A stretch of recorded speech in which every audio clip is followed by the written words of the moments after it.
Hello বন্ধুরা, শ্রীনিকা শ্রীনিজার নতুন আরেকটি ভিডিওতে জানাই তোমাদের অনেক অনেক স্বাগত।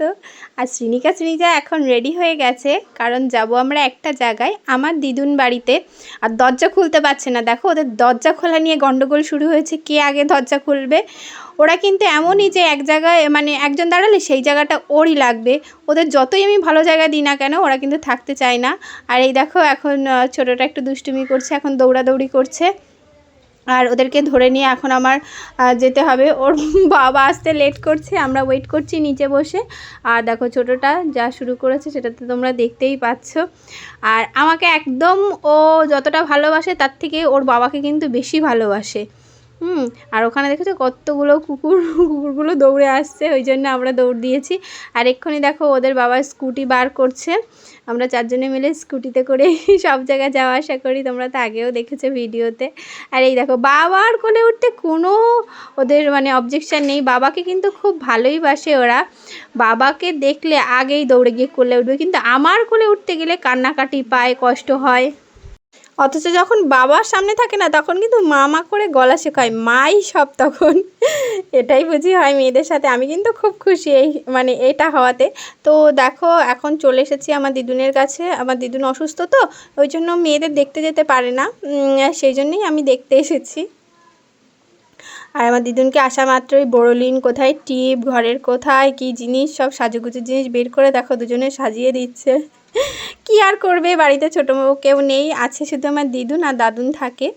আর এদের দুজনাকে কিন্তু মানে অনেক দিন বাদেই ওনারা দেখেছে। আর এই দেখো গাছের কটা আম নিয়ে এসেছি, গাছের থেকে ছিঁড়ে আসার সময় পাকা পাকা কটা আম নিয়ে এসেছে। দেবে ভাবলাম দিদা দাদুকে যাই, অনেক দিন বাদে যাচ্ছি তো আম নিজেদের গাছের দিয়ে আসি। আর সেখান থেকে ফেরার পথে ঢুকেছিলাম আমার একটা মাসিমণির বাড়িতে। আর সেই মাসিমণির বাড়িতে বসে দেখো আমার এই যে ছোট্ট একটা ভাই, তার মানে ওদের একটা মামা, ওই মামার খেলনার জিনিস নিয়ে ওরা কিন্তু খেলতে শুরু করে দিয়েছে। আর আমার এই ভাইটা একটুখানি মানে ওদের পাশে বসলেই কেন জানি না কান্না করছে, আর ওরা তো হতবাক হয়ে গেছে দেখে।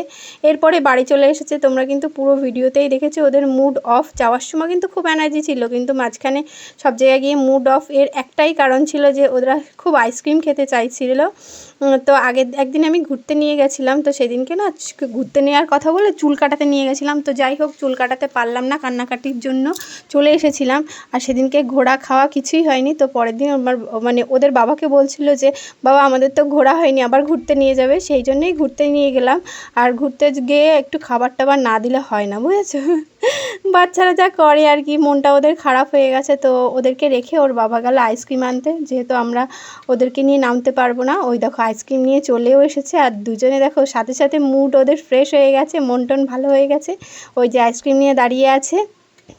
আর এখানে দেখো ওদের জন্যই গার্ড দেওয়া হয়েছে, খুব তাড়াতাড়ি এই জায়গাটা দরজাও তৈরি হয়েছে, মানে তৈরি করতে দিয়েছি, দরজা লাগাবো এই জায়গায়। ওরা না নেমে যায় হুটহাট করে, ওই জন্য এরকম গার্ড দিয়ে রাখা। আর দুজনাকে আইসক্রিম দেওয়ার পরে ওরা কিন্তু বেশ খুশি হয়েছিল। আইসক্রিম আনতে বলেছিলে বাবাকে তুমি?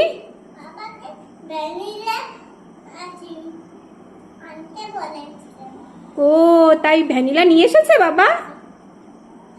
কই দেখি তো কেমন ভ্যানিলা ফ্লেভারের আইসক্রিমটা দেখতে, খেয়ে বলো কেমন। দারুণ।